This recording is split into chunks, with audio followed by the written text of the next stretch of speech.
Strap yourself in, because we're set up, switched on, and ready to go. You are watching and listening to Chris and Leicester Till I Die TV on YouTube and your favourite podcasts. Leicester Till I Die TV, your first choice for everything Leicester City. Tune in and join in now.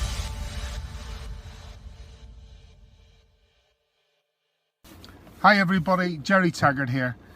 Now be sure to watch Chris and Leicester Till I Die TV by subscribing on YouTube and following them on social media for all the latest Leicester City news and information. Come on, you foxes!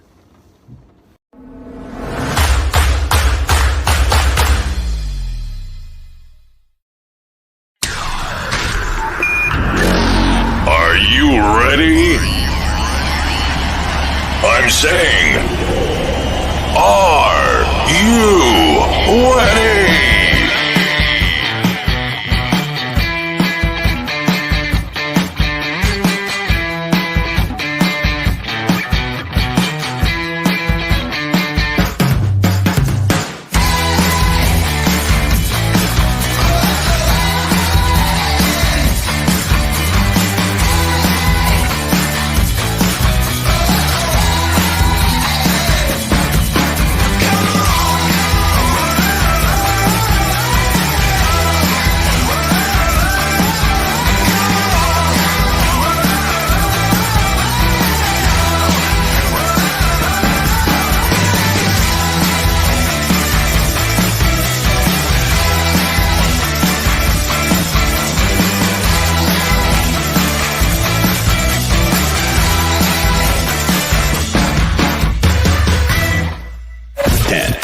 Nine, 8, 7, 6, 5, 4, 3, 2, 1.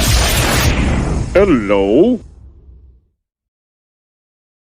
Hello. How the devil are you? Oh, welcome along, fellow Fox fans. It's a little extra show this evening. It's Leicester Till I Die TV, and you can find us live on Facebook, Leicester Till I Die, the group.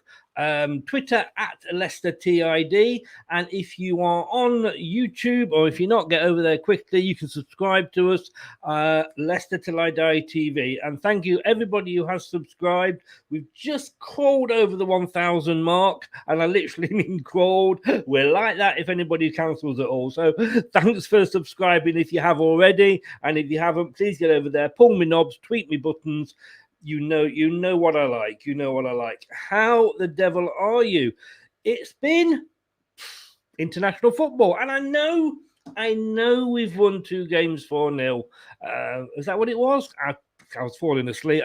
I just don't get it, because we are playing teams, and I've got to be careful because I come across sounding like I'm a fan of something like the ESL. But if we can't get out of these groups, the Euro groups, the World Cup groups, they are all designed that the biggest teams will get through. And yes, I know Germany haven't recently, Italy didn't recently, we haven't in our past. But, I mean, how can we not qualify? Is there not something where we qualify, but then all the other sort of, to be fair, lower teams have to play off each other for the right to come? I don't know. It's just boring. I can't get excited. But do you know what? Proper football is back this weekend, and this is who we've got.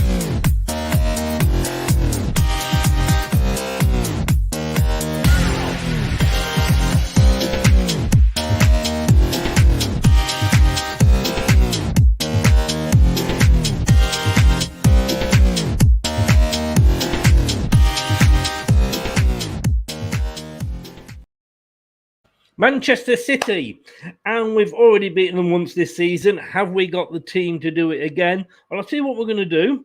We're going to invite in Ant from Beyond the 90. We're going to do what we all love to do down the pub or picking our fantasy teams. We're going to pick your own, and it's not strawberries, it's not raspberries, and it's certainly no cabbage. Good evening, Ant. How are you? Evening, Chris. Cheers for having me on. And as you say, big week for you. You've reached for 1K, so well done. Thank you very much for that. Like I say, please, nobody cancel, or we might just dip back under, but thank you for that. Is it just me? Do you get bored with these international games that we play that seem, I mean, not saying meaningless, but if we can't beat the likes of Andorra and San Marino and Albania, there's something wrong, isn't there? There is, and if I'm completely honest, I failed to get into it when it's the Euros and the World Cup. So when we're playing teams that, with all due respect, that if you're not beating them 3 or 4-0, you've done something wrong. It is very, very difficult to be interested in it. Yeah, I get excited once we're at the finals, if you like, but I just think stick us in a group and occasionally have it where it is all equal and we could get pulled out against the Germany or somebody, then it gets exciting. I can remember, I'm not sure what year it was. It was the year when we went to Italy and Glenn Hoddle and got a draw over in Rome to get through. And there's, I say, us and Italy and Germany when we beat them, beat Greece at Old Trafford to knock Germany out. There is that. It's like an FA Cup. You just don't know who you're going to get. But here it's just so predictable. Yeah, it seems like we always get the same, again, without sounding too disrespectful, the same sort of countries in terms of footballing ability. But half the time, half of their team have got other jobs as well as playing football. Yes. Yeah. And it's just like we put out a team that was very much a rotation team. It was nowhere near the strongest England team and could have been 5, 6 or 7. So it's hard to get into. And if I'm honest, I would rather watch Leicester in like a Carabao Cup game against, I don't know, any League 2 team than England playing. I just find it boring. It's pretty much like 19 teams feel when Arsenal roll into town, isn't it, this season? I've been told not to talk about Arsenal. I've upset enough Arsenal fans. I don't care. The real fans know it's banter, and I just like winding the others up. Good evening, Devils United, Maisie. How are you? Big Man United fan there, has her own channel just set out. She's a great girl. If you've ever heard me do the jingle with a laugh on it, it's her laugh. But go over there and support her because she is a new channel and does a lot, just general football as well as Man United. I was going to say, Ollie's got to go. Ollie's got to go if he wins nothing this season. I'm sorry, he's got every chance of doing something, and if he doesn't, he's got to go. But hey, we're going to do what we like to do because I saw on your Twitter earlier in the week that you'd pick your team, and I did question one or two things that players you'd chosen. But we love doing this, don't we? Can we beat you City? I mean, we've beaten them once already. First of all, let's have a look at this. But it wasn't the full strength team they had out for the what I call English Super Cup, was it? No, it wasn't. But at the same time, in the league last year, we beat them as well. So. Yes, they're heading into this as favourites, and let's not kid ourselves about that. We're the underdogs in this game, but we've got every chance of getting something in this game. I think. I mean, we beat. I mean, we beat them 5-2, and there's always this sort of excuse that well, it was their first game last season. We got penalties and what have you, but it's still this is what I love about football: the fact that anybody on the day, anybody can beat anybody. Unless you called Arsenal. The thing with the 5-2 game last year at the Etihad, the amount of excuses you hear. We were playing with Dennis Pratt as a right winger. We were playing. We had a Martin who, yes, he's played a lot of football, but he's not our first choice centre back. So as many excuses as Man City want to make, it was also a weakened team for us. So. I don't know. It's always when we upset one of these big 6 teams, there seems to be a list of about a mile long of excuses instead of we just got beaten by the better team on the day. I would say it's never that Leicester were the better team, was it?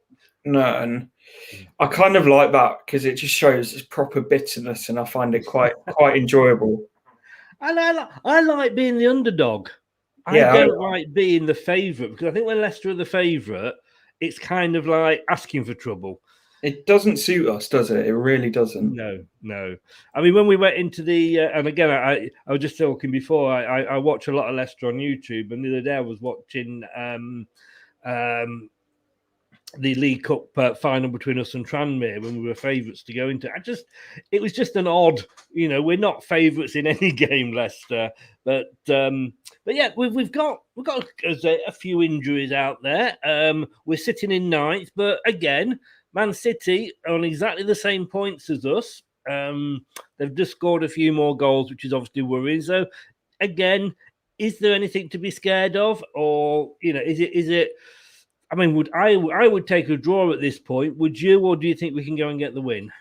I'd 100% take a draw. There's like 2 teams, maybe 3 teams that you look at and you say if you can get a draw against them, even at home, it's a good result. And I'd say that's Chelsea, Liverpool, and Man City. So as much as I'd love to beat them, and I do think we've got what it takes to beat them, I'd take a draw 100% right now. Yes, yeah. Well, let's have a look if we can put a team together that is going to possibly beat them.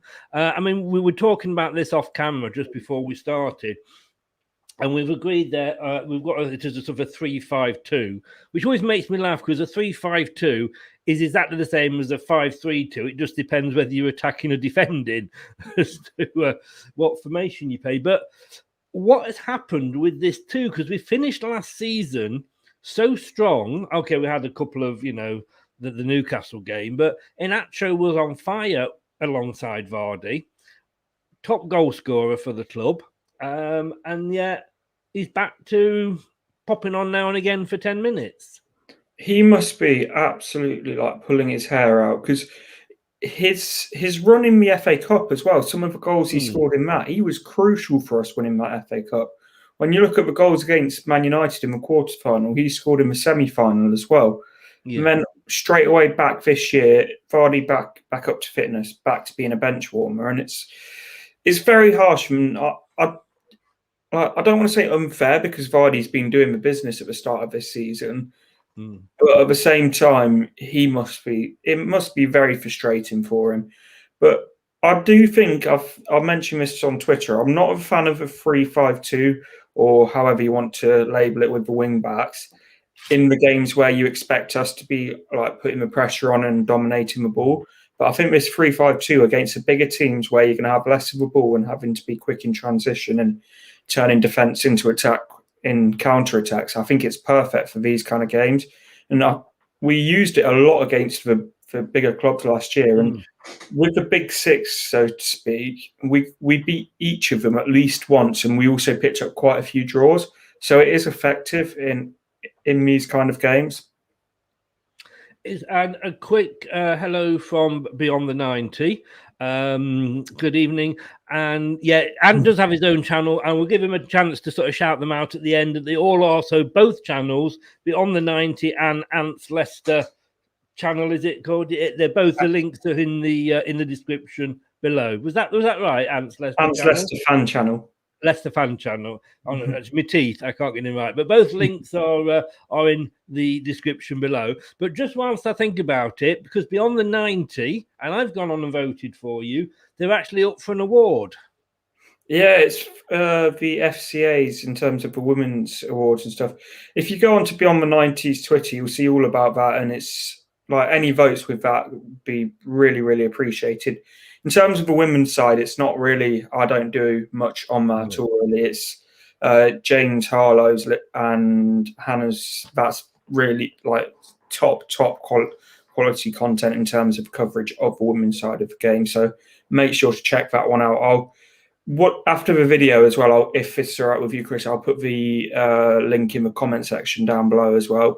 Yeah, by all means. Get voting, guys, because at the end of the day, we're all Leicester fans.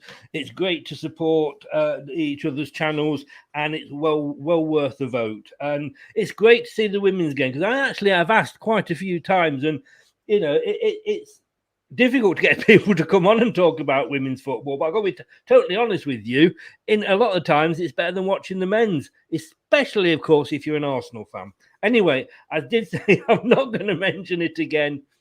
Yeah, maybe 4 or 5. Neil says here, Nacho has come on and looked fantastic when he's come off the bench. I think he should start against Man City. I just think the guy's going to get, I know he's just signed a new contract, but surely at some point, the guy's going to get pissed off, isn't he? Yeah, I think he must have signed that contract with the promise of game time, because he's mentioned before how he wants to play. And it wouldn't surprise me if he doesn't get it this year, if he goes in the summer.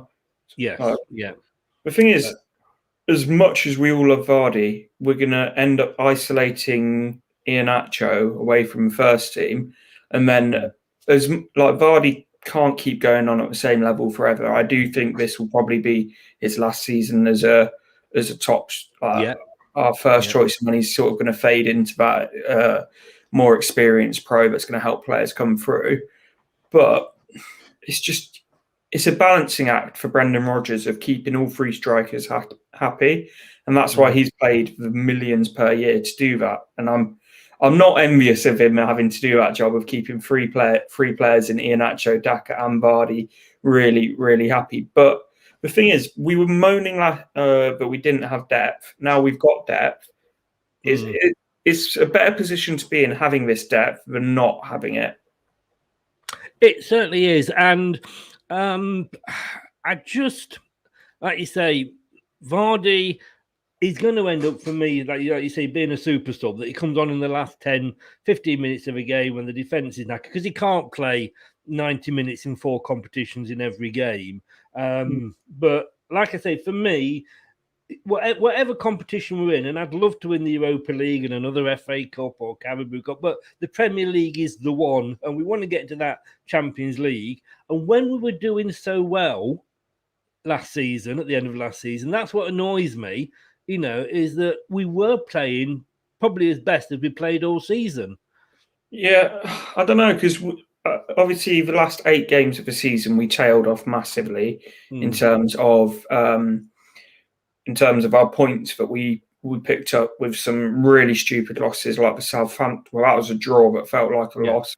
Newcastle, Tottenham as well was one that I think we should have probably got more from. But if you take away the team's performances and the results, and you look at Iheanacho and himself, he was one of the most prolific strikers over Europe from January till the end of the season. Yeah. And then just to get dropped as if it's nothing, it must be so disheartening for him, and he must be thinking, "What have I got to do?" Yeah, exactly. But I think people might have guessed then where we might be going with the strike force, but let's have a look then. So this is the team that we think we're going to discuss and pick, and we hope will do well. So if Brendan's watching, get your notebook out, Brendan, and see where we go. But let's start. I mean, goalkeeper. There's no question, is there, for the goalkeeper? No, yeah, completely agree. Eldin Jakubovic, get him in. No, hey, well, he was on the bench. He was on the bench the other day, wasn't he? Yeah, so no, it'll be Schmeichel, and he'll 100% be captain. So there's no real debate there. How are you? How do you feel about the goal? I mean, I don't know if we've discussed this before. I mean, I've obviously I love Schmeichel to bits, Casper, and he is a leader on the field, but I just struggle generally with goalkeepers as captain, because if you've got something that's happening just outside the opposition's box, how can a captain have any influence on that? Because the captain's supposed to be the one that's allowed to go up and question the referee. I think so, but I agree to an extent, and particularly if you're a team that lacks leaders, to have a captain in goal, I don't agree with. But I think we've got leaders across the pitch, which is why we get away with it slightly more. Because obviously, when Vardy plays up front, he's a leader. Johnny Evans at the back is a leader. Yuri Tielemans in the middle. So I think you get away with it slightly more when you've got more leaders on the pitch. But at the same time, I'm not the biggest fan of having a goalkeeper as captain. But I think Schmeichel deserves to be captain at the same time. Yes, yeah. Right, so we've gone for the 3 centre-backs, which straight away worries me in case we have Soyuncu in there. So I don't think he's particularly brilliant in the back 3. But who are you going for on that left-hand side? And this is presuming, obviously, these players are going to be fit and don't break down anything between now and Saturday. Who would you have on that sort of left centre-back position? On that left side, I'd go with Soyuncu, because it will cover, like, playing as the wider of the three centre backs, it's better to have your pacey centre backs who can sort of track the wingers more. And as poor as Siunchu has been through the start of the season, he is. I think playing in a back three, it probably protects his defensive frailties a little bit more, and he is obviously a quick centre back. Do you not think he has his worst games in that role, though? Is he not? You know, in a back four, he just seems he's got, you know, people either side of him, because he does get his Brazilian hat on, doesn't he, when he thinks he's Pele in defence. I don't know. Have you seen our opening 3 games of the season when he's been playing in a back four? I think that's enough of an argument as I need for anyone but Siunchu in a back four. Fair enough. Yeah, I can't argue with that. So you're going to put Soyuncu in that position there. Let's see if I've spelt this right. I have indeed. Now, as we go through it, guys, if you're watching, anybody wants to disagree with Ant, you know, he's up for being told he's incorrect. Everybody's got their opinion. Of course, Ant, you know, feels he is always right. Don't we all, though? Don't we all feel our opinion's always right? We do. I say it's being a football fan, that, isn't it? You know. Scott, watch this space. Watch this space. Forge with West Ham, Gatesy. How are you doing? I'll check my DMs afterwards, mate. Thanks very much. Beyond the 90 here, Soyuncu works beautifully in a back three. Again, but maybe he does need Evans alongside him, but then for me, I don't know if you agree with this, Anne, but when you're picking players because they're only good with somebody beside them, that's worrying as to why aren't they good enough without that person beside them. Yeah, the thing is about Siunchu, and Brendan Rodgers has talked about it before, is he needs a leader beside him. Whether that's Johnny Evans as someone who we've seen when they played together, someone who talks, who leads him, who guides him through the game. When he's expected to be that leader at the back, he struggles massively. And we haven't just seen that for Leicester. We saw that for Turkey as well in the Euros. So that's why when I've put the person next to him that I think it will help him. Okay, well, let's have a look then. Who have, just check I fill in the right box. Who have you put beside him? Vestergaard, and I'm hoping he's fit. I really am. Oh, hang on, this is when my spelling. I've got it right. Nice. Oh, and he doesn't have he has a picture then, didn't he? Yeah. What? Because it's picked his name there. I think you went for the wrong centre back option, haven't you? Where's he? Well, hang on. No, let's put Soyuncu back in there.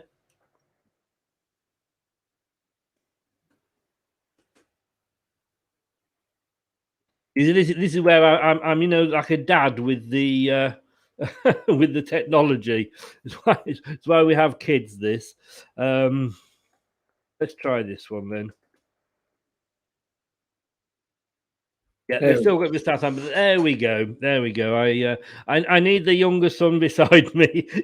like Soyuncu needs Evans beside him. I need somebody younger that knows what to do with technology beside me.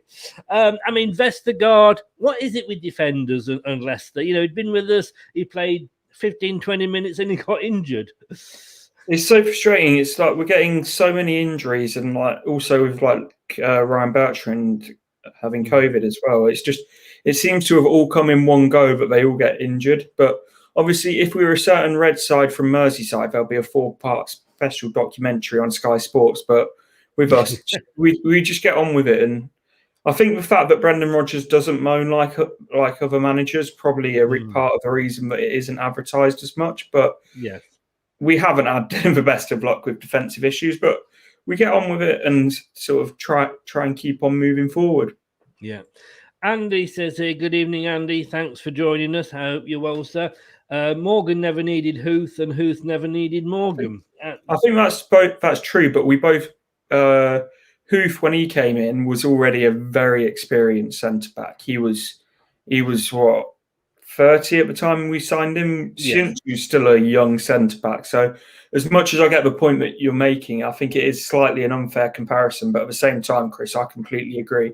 You shouldn't need to have another centre back hold your hand throughout a game. I think sometimes with players these days, I mean, Soyuncu looks older beyond than he actually is. And when you look at them and they're playing in the Euros, I mean, it's the same with sort of Ndidi. I mean, he looks sort of late 30s. Sometimes you forget how young these players actually are. Yeah, I think as well, we've got such a young squad in general. It's quite, as you say, it's easy to forget. And it's as well because you see how good at times they can be. It's when they drop below those levels why it's so frustrating. Yes. Now, so that right, let me get the right one this time. There we go. The right of the back three, the right centre back. Who have you got in there? I've gone for Daniel Amati, and I think that's more. There's a couple of reasons really. I would say he's been our best centre back so far this season, which doesn't really take a lot of doing, but at the same time, credit where it's due, he has looked solid. And do we really have another option? I mean, you made the point, but just to play devil's advocate, I did suggest Castagna. He's not a centre back, and we saw that though when he was forced to play there. He looked so out. I really like Castagna as a player, but when he played as a third centre back, he just looked completely lost and out of position. And you can't really blame him for it because it's not his position at all. He's like a right wing back, left wing back, like either side of a fullback, or can play in right midfield. It's like he's one of those players. He'll play the position and not moan, but it was a real drop off in quality, and you could tell. Yeah. It's one of those things like Brendan said about Ndidi. When you bring him back into the defence because you've got problems, you're losing more from your midfield than you're gaining in the defence. Yeah. And the thing is with Castagna with Ndidi, he's still a good centre-back, but it's like you say, what you lose from the midfield, it's just not worth it. But with Castagna, as I say, I like him as a player, but he's just not a centre-back, and he's just not. He's also not physical enough to be a centre-back, I don't think. Yeah. Again, Amati is one of those players that you forget how young he is, but he can't seem to get a run of good games. I mean, I think in the Community Shield, he was probably our man of the match. Yeah, the thing is with Amati, it's when he steps out from the back and tries to pass the ball, that's when it worries me because he does give it away a lot. But at the same time, defensively, you've got to give him some credit. He has been very, very decent for 2 out of the 3 games that we've played. Yes, I mean, and in one of those, I can't remember which one now, he was again man of the match. I think it was possibly the Norwich game, I'm not sure. But you just don't know which Daniel Amati is going to turn up. That is the problem. I remember walking up Wembley Way and they were announcing the team. And everybody, almost you could hear the groan going around when his name was picked. And then he went on, like I say, and had a fantastic game. You just need some stability. But again, you could argue that he's like a bit like Nacho. He's not in there regularly enough because as soon as one of the other guys is fit, he's going to get dropped. I think the thing with Amati is he probably is our worst centre back. Went out of everyone when they're fully fit, which is probably harsh for him. Yeah. But he knows that's his role, but he only comes in for a few games per season because, being honest, he's not a top 6 level centre back, but he's our 5th choice centre back, which shows sort of where we're at. It does, and like you say, he's never sort of. There is a good game in him. Andrew says, and it's a very good question here. Oops, no, it's not that question. It came up too quickly. This one: will Kaz get in the team when Evans and Vestergaard are fit? Do you drop Soyuncu at that point? That's a very good question. One thing about Evans and Vestergaard together is they're both very slow, and we both play. And if we play a high line, then that could cause problems. I almost think Vestergaard and Evans are so similar. If you need that centre back partnership that's going to complement each other. Yeah. So I don't know. It's an interesting one, but there's definitely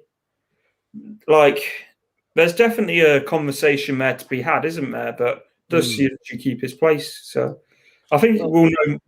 The thing is, Siunchu could come and have like 2 or 3 brilliant games now before Evans comes back, and then it will just be like his early season performances will be forgotten about. So it's a hard one to say at the moment. Yes, yeah. And Scott says here, Ant, you made the comment about Amartey being our worst centre-back. I strongly disagree personally. Has to be Benkovic. I've forgotten about him, if I'm honest. Scott, I agree. Yeah, I'd forgot. And yet he's in the European squad. To be fair, who else have we got to put in there? I think that's just fill up the quota with who and what you can. I completely agree with that. You know what's mad about Benkovic is, when we signed Siunchu and Benkovic, he was the higher rated of the two. He was the one who was meant to go on to be that like European star and stuff. It just hasn't happened for him. So it would have been nice, without sounding get out the door kind of thing, but it would have been nice if he'd gone in the summer to bring in some money and probably for his own career somewhere that he could play regularly. But he is turning into the new Kaputska, isn't he? Yes. Brendan had him for 2 seasons at Celtic, played him virtually every game for Celtic, and he won the treble with them. But I think it just shows that difference between the Scottish top flight and the English top flight, that Brendan played him as much as he did when he was in Scotland, and just says he's not good enough for the English top flight. Yeah, we should have sold it. Like, hindsight's a beautiful thing, isn't it? But yes, we should have sold him that season when Celtic wanted him, when his value was at the highest it's going to be. But it is what it is. The thing with our recruitment, we get 90% of it right, but there's always going to be these ones that don't quite come off. Yeah. I just, like you say, having Yapokovic on the bench ahead of you is going to sort of maybe tell you where you're going to end up. But surely you stick him on the bench because, if the worst comes to the worst, at least, even as a defender, but even as a bad defender, you know what you're supposed to do, where you're supposed to be, etc. Yeah, I think if there's no other options, you put him on as that defender if someone does come off injured. But it's one of those, like, you just hope he doesn't play in the nicest possible way. David, assuming Bertrand is fit, he might be a candidate for the left side to back 3 with Thomas as wing back and overlap with Barnes on left side, and then either Castagna or Pierre if fit for the right wing back. Well, keep watching, David. Keep watching. Because we are now going to have a look at that left wing back position. And who have you slotted in there? This I know that people are going to say this is harsh. I've gone for Ryan Bertrand, and that's nothing against Luke Thomas. I think Luke Thomas is a brilliant young player for us. But in this kind of game, when you're playing against the very, very best team, I would say the best team in the Premier League, you can make a case of them in second or third. That you need that experience and that leadership at the back. I think having, obviously, as we've mentioned with Siunchu, needing leader around him, Ryan Bertrand, bring him back in. And the thing is about Ryan Bertrand, he looked brilliant throughout pre-season and was very unfortunate not to get COVID. Yes, but I do think this kind of game is for games that we've brought in Ryan Bertrand for, from. Like, it's like we mentioned before. I think we've talked about it before, Chris. But realistically, as well as Luke Thomas is doing, once James Justin's back, I think it's going to struggle for game time. Which, again, it's a good problem to have, though. It's a really, really good problem to have for having the squad depth. And I do really like Luke Thomas, but in this game, Ryan Bertrand, that experience, that leadership, that know-how. When you're playing against players like Mahrez, you've got to feel would be looking at Luke Thomas saying, I could give you a run about the Bernardo Silvas, Kevin De Bruyne. You could list off Man City's players, no end. So, I would go Ryan Bertrand. which I know is probably quite harsh on dropping Luke Thomas, but it's Again, at least we're playing at the highest level. Harsh decisions will be made. Exactly, and that's the thing with squad depth, and it's a good thing to have. Is like, who do you drop for, and that will always be the problem. And Luke Thomas will get, I think, a lot of games in the cups because, like we say, we are in 4 competitions, and if we do well in all 4 competitions, there's a lot of games. For me, Ryan Bertrand was the player of pre-season. Is that we talked about at the start of the show about leaders on the pitch and captains. You could hear him, shouting at the other players because he's got that experience. And I agree 110% with you there. To me, I think Ryan Bertrand, I'm off again, Bertrand. I'm making him into his French cousin here. Yes, Ryan Bertrand. Ryan Bertrand, to me, could possibly be the signing of the summer for us. And we've made some good signings. Potentially in the short term, yeah, definitely. But I am very excited about Daka and Samare, though. I've got to be honest.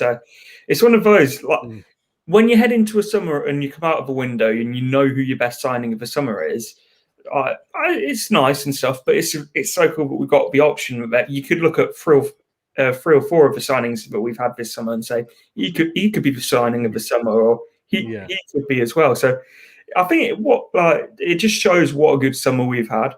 Yeah, definitely. And I'm sure Sky will be doing a lot of tweets and a lot of coverage about Ryan Bertrand when he actually comes back to fitness. You know what they're like, Sky. I loved your tweet today, man turns up for work. Was that with Ronaldo when he turned up to training, wasn't it? I'd forgotten he signed for Man United. I'd forgotten all about it. But yes, man signs up for work. That was absolutely tweet of the day for me. Charlie said, sorry, I'm joining a little bit late. I just hope you've got a note from your mother, Charlie. I thought Vestergaard was unavailable. We don't know. We're basing this team, Charlie, on we think he should be available. But of course, you never know with injuries in Leicester City. They were saying that it's 50-50, I believe I was reading earlier today. Yes, but again, you don't know how much of this is true for Man City's benefit, do you? So I'll expect that note to be emailed to me, Charlie, from your mother. So on the other side of Mr. Bertrand, our French ace, who have you got in the right wing back position? I've gone with Ricardo Pereira, and I think he started the season brilliantly. But there's a very high chance that he won't be able to play because of obviously his knock against Norwich. When your mind just goes completely blank. I couldn't think then. It's because we've had to put up with English football. That's what England playing football. That's what it is. If not, I think you bring in Castagne. But I do think Ricardo Pereira has just looked right back to his best so far this season. Obviously, you got the assist against Wolves, showing all of that skillful ability to beat a man and put in a brilliant cross, and then the ball for Vardy against Norwich. So I hope Ricardo is available, but at the same time, if he's not, we've got a very capable player to come in Castagne. Well, I think we're going to have a look at this. I mean, first of all, Neil, yes, Monsieur Rayon Bertrand, quite right there. The French maestro. But yes, I think he is an underrated signing as well. Andrew says, and I think he's got some legs with this one. I think he's got Ricky Pearce out here for 6 weeks. So I think we are going to. I think he is out. I'm not. You see so many rumours and so many things. I saw that it was 2 weeks, but it's like you say, you'll see one report saying he'll be out for the season, and then another report saying he'll be back tomorrow. So yes.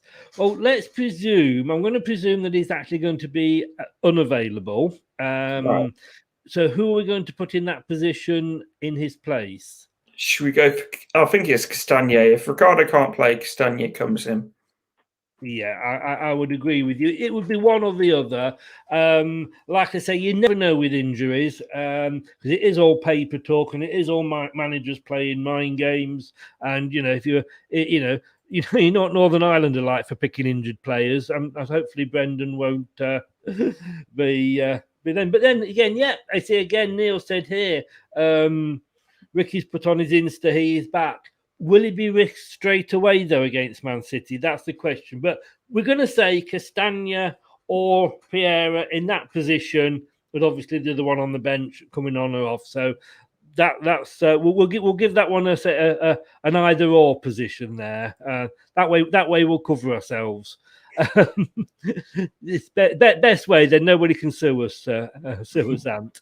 So in the centre of the centre three, I have a feeling I know who you're going for here. This is where I've upset a few people on Twitter, I think. So in the centre of midfield, as the deep player, I think on this you've got them very much as a flat three. I think in reality this player will probably play slightly deeper, and that's Ndidi. I think with Ndidi, these kind of games where he's breaking up counter attacks, he's got a lot of defensive work to do. They suit him down to the ground. So Ndidi's fit, he plays. I agree. I mean, unfortunately, as you can see, it doesn't let me have that formation. That's the problem here. 5-2. That's not it, is it? 5-2-1. The thing is, it is a 3-5-2. It's just a slightly adapted variant of it. Yeah. They just if they let us move these players about, but then you end up with an app that doesn't look quite as nice, and you can't put the people picture up. So yeah, I agree with you, and that is his position to lose all the time, isn't it? Really. And then on his left. On his left, I've gone with Boubakary Samare, and I would drop James Maddison for this game.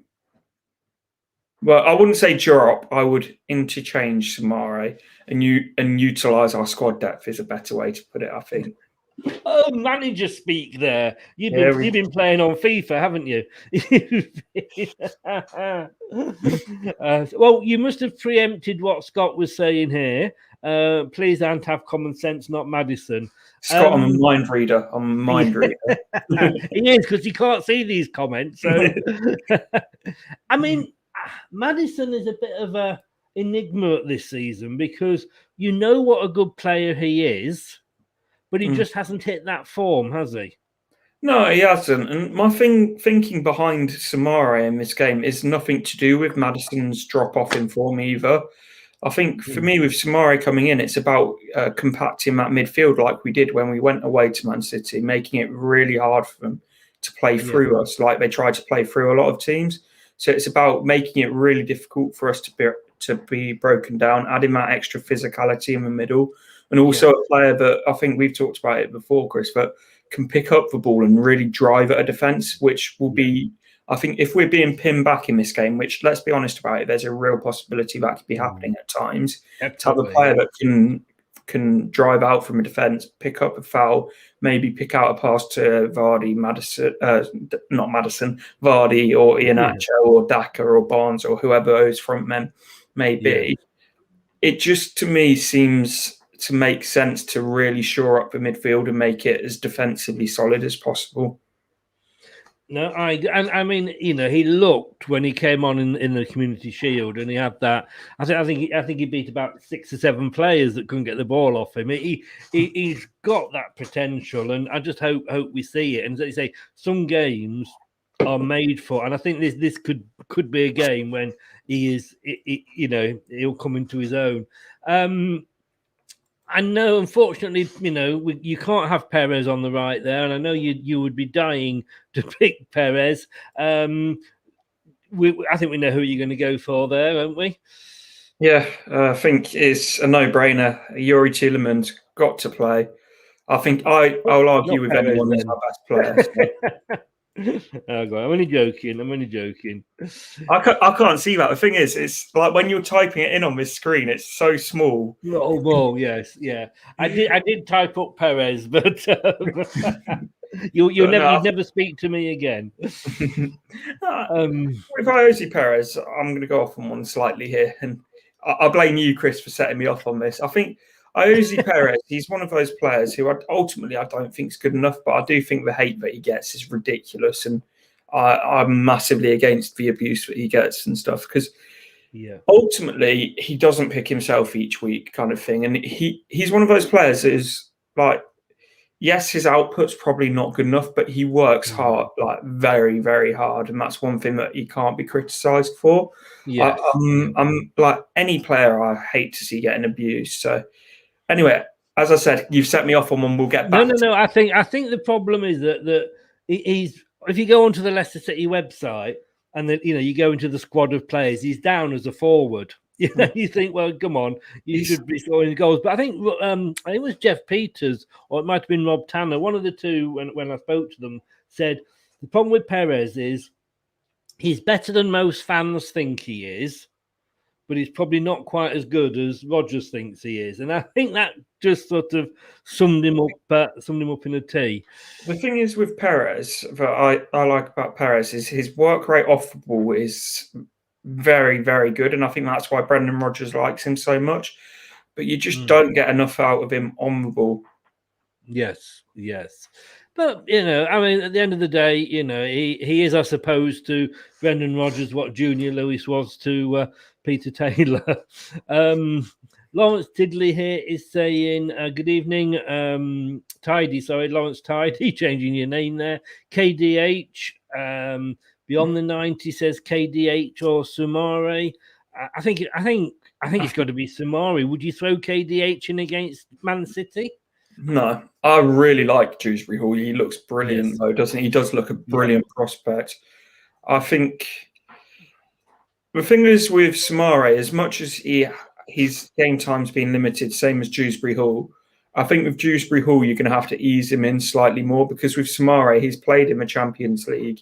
He's played at the highest level. It's not as if like Dewsbury Hall, that he's played Championship football to then jump up to playing against the best team in the Premier League. So Dewsbury Hall will have plenty of opportunities to play this year, I think. I just don't think this is one of them. No, I agree 100%. I mean, we do know, like, when Fofana first came over, Luke Thomas, they got thrown in because we had that injury crisis, and I know Liverpool, again, will probably say they were the only team that suffered with injuries last year, but I think we had more than anybody at one point. But yeah, I think you've got to ease these players in. Two up front, we'll do them both together. I think we know from what anybody that was watching before, we know who it's going to be here. And I absolutely can never spell this guy's name, so bear with me. It won't look under Kelechi for me. How the hell do you spell Inacho? Ihean. Ean. There we go. Spelling lessons as well. It is, yeah, pronunciation and spelling lessons. Why do I do this job? I should be working for the Guardian. And you know what I'm like with pronunciations, and I say you've now shown my spelling up as well. Why can't we just buy sort of somebody called like Smith? There must be plenty of footballers out there called Smith. But yeah, again, we touched on this at the top of the of the show. Those two together, they were doing it last year well. The thing is, Vardy wasn't really doing it. If we're being completely honest, Vardy wasn't doing it from Christmas onwards. Iheanacho came in big time with a lot of goals. Like Vardy had turned into the provider, hadn't he? But as to an extent, but I still think that well together. To an extent, but I still think that takes away a lot of the credit of what Iheanacho was doing. And then even when you look this season as well with Iheanacho, if you guys follow me on Twitter, by the way, you will know I'm Iheanacho's biggest fanboy. But even against Norwich, when he came on against Norwich, the impact he had on that second goal was huge. Of when the throw-in was taken, he was the player who opened up the space and beat the man. And he's got that ability which no other player in our squad has got as a striker, to play with his back to goal and hold the ball up and bring other players into the game, which I think is massively underrated in Iheanacho's game. So yes, yeah, I do think him and Vardy together, hopefully we'll see both of them firing, not just one or the other, because then we've got a really, really frightening partnership. And also, I read something on I think it was Man City Extra or it was some Man City page saying that they don't really play against a front two when they're the Man City back four. So it'll be something completely different for them to try and deal with. So it also throws out at them. And imagine playing against Vardy for 60 or 70 minutes and then having someone like Daka, probably right now even quicker than him, coming off the bench. that is serious options. Yeah, I agree, and I think eventually it will, like we said earlier, it will turn around the other way as well, and you'll have Daka and Naka in defences out there. Oh shit, Vardy's coming on now, But Neil, what are you doing to me here? Giving me spelling lessons. You know how to. I'm never going to replace this. IKEA replaced the K with an H, then Nacho as in the crisp. I will have to try and remember that. The thing is, if I put Jamie in, it searches Jamie Vardy. I put Kelechi in, it doesn't search for anybody. These damn apps, that's what it is. And Charlie says here, great choices. I prefer Daka instead of Nacho. Hit them with speed. For me, with Iheanacho, it's not just about his. Obviously, he's not a slow player, and Daka is absolutely rapid. But I think it's that link-up play that Iheanacho can bring other players into the game. And I don't know if Daka's got that in his game yet. I think he'll develop under Brendan Rodgers, and you can ask for a better manager for him to develop under. But Iheanacho's hold-up play is top draw. And I think for the first time, when we used to bring in Nacho on for sort of the last 10 minutes, if we weren't getting anywhere, they were still playing like we had Vardy on the pitch. But I think when you look at what he brings to the team, it's more than just the speed, isn't it? With Nacho. And he's got some really good touches in his locker. Yes, and it's like you say, we've stopped playing as if it's just like the same way that we played to Vardy.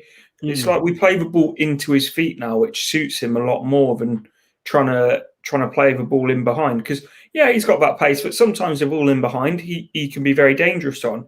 But when you play it into his feet for him to then either sort of turn a man back into a man, play someone else in, I think he deserves a huge amount of credit for how he's turned his Leicester career around, because he looked like he was completely done, and I was his biggest fan. And even after that Crystal Palace game, I was there like, that's probably it, isn't it? Really, like, when you've defended a player to a point, and it's like I've made myself look a bit of a wally here. But no, I'm so glad for him. And the thing is about Iheanacho as well, he seems like such a humble guy. Yes, he does. Yes, I agree totally. But I think there we've got whether it's Castagna or Pereira, one or the other. To me, I think that is a very good team. And the one thing I would say, and I agree with you, for me, I think Maddison does need to have a bit of a rest. And Samare, I think this would be a brilliant game for him to come on, especially after what he did in the Community Shield.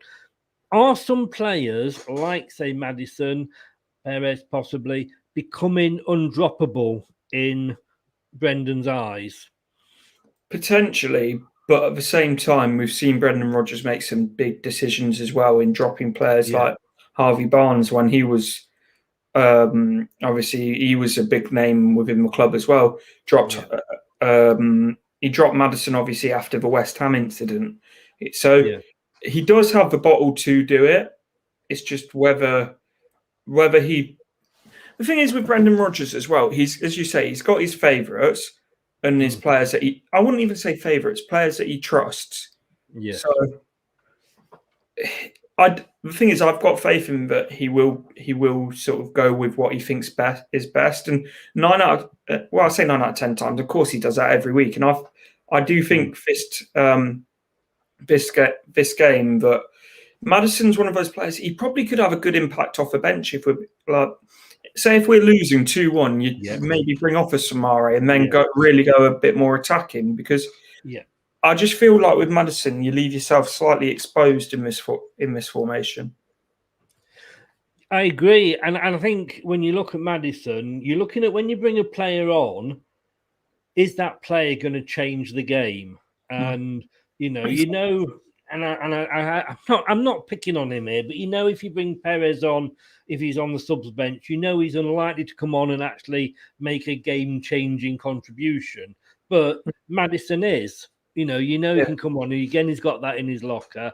Dorco says here, interesting point, just to end on, we should have crashed in on Iheanacho during the window. He may be a great guy, but he's not an outstanding footballer. I think that's unfair when you look at how he Yeah. finished last season. Yes. Like, he was up there in terms of Messi and Lewandowski from January onwards in terms of goals and contributions. And then even started this season throughout pre-season. Obviously, it was a penalty, but the thing is, it was a penalty in the Community Shield, but you got to score it, haven't you? Like, we've had certain players being nominated for Player of the Season for scoring penalties. So, you've got to be there. So, I'm a big Iheanacho fan, and I'm open with that. But I really do like him. Yeah, I agree with you. I think he deserves a huge amount of credit, and I think he's really could be the future for us alongside Daka. I think so. Definitely agree with you on that. I do hope we win. We score a few goals, because I do like your match videos when we score and seeing you get excited and what have you. And as always, thank you so much for coming. What I like about these is that if he does go, Brendan does go something like that and it's wrong, I can say it was your choices. So thanks for coming on. Before you go, give a big shout out to your channels again. So again, Chris, cheers for having me on. I think I've been on this channel more than Beyond the 90 recently, which I need to sort that one out. But so check out Beyond the 90, brilliant channel. Neil puts in so much work on that channel, so I think definitely go check that out. It's some really, really good Leicester content. And then also check out my personal channel, Ants Leicester Fan channel, which isn't quite as good as Beyond the 90 with all the work that Neil's done on that, but I still enjoy what I'm doing over there. It's all about enjoyment. And that's it. Beyond the 90, up for an award. Get voting for them. You're going to put the link in the comments after, aren't you? Yeah. Yeah, brilliant, mate. Thanks very much for coming on as always. And whether you're on here more than you're on Beyond the 90, I don't mind, because you always talk sense. And you're brilliant. Thanks for coming on, mate. And I know you're off to play football. So, and you've got a fan here. Farnham Talks Football. Ant's channel is fire. So at least someone likes what I'm doing. Wow. Thank you. We'd still be doing it if they didn't, because we just want to come on and talk football. That is so true. but hey, good luck tonight in your own match. What position do you play? It's only a five-a-side little tournament, but I normally play as a holding midfielder when I do play properly. Leicester, if you're watching Brendan and we need an extra holding midfielder, here's the guy for you. Sign me up. Yeah. Good luck tonight, mate. Enjoy the game. Don't get injured. And we'll chat again soon. Bye. Thanks a lot. Bye-bye. Oh, thanks to Ant there. Check those channels out. Really, really good. I mean, I love watching his match day ones. He's just out there. And I say, Beyond the 90, get following them, guys. They're a great channel and they are up for an award. Don't miss that out. Ant is going to add it in the comments afterwards, so thanks for that. And I will be back very quickly after this. The Premier League is back, and we've got it all covered here on Leicester Till I Die TV. Subscribe.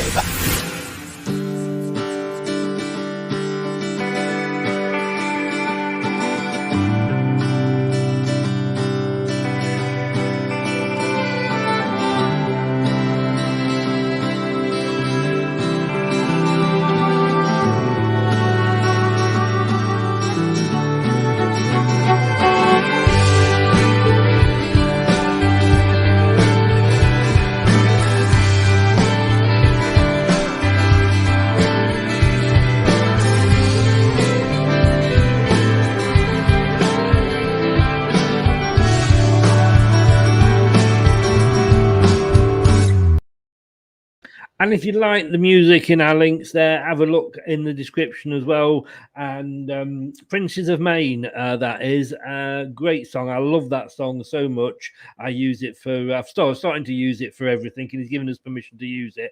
And don't forget, join us on Thursday, a little bit later than normal, 7:30.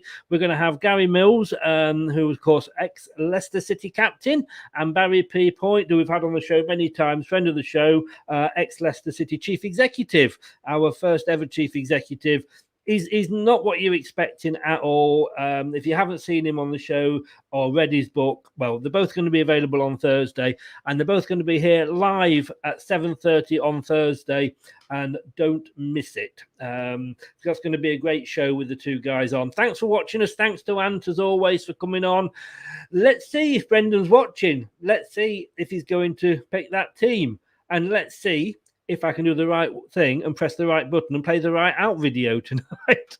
Thanks very much, guys. Take care. Hello, See you tomorrow. Matt Elliott here. Be sure to watch Leicester Till I Die TV on YouTube and follow all their social media platforms for all the latest updates and news on Leicester City Football Club.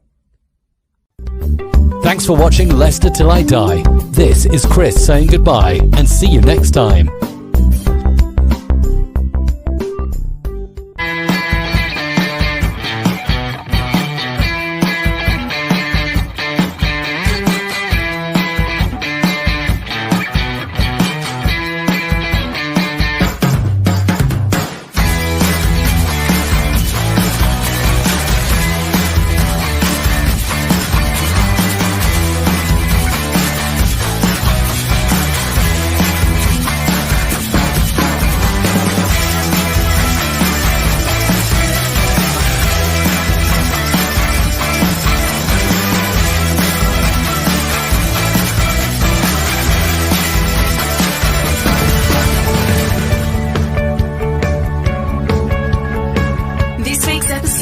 Come to an end. But the fun doesn't have to stop here. If you have any questions, suggestions, or feedback, head over right now to Twitter and Facebook and like, share, and get involved. Join us next time.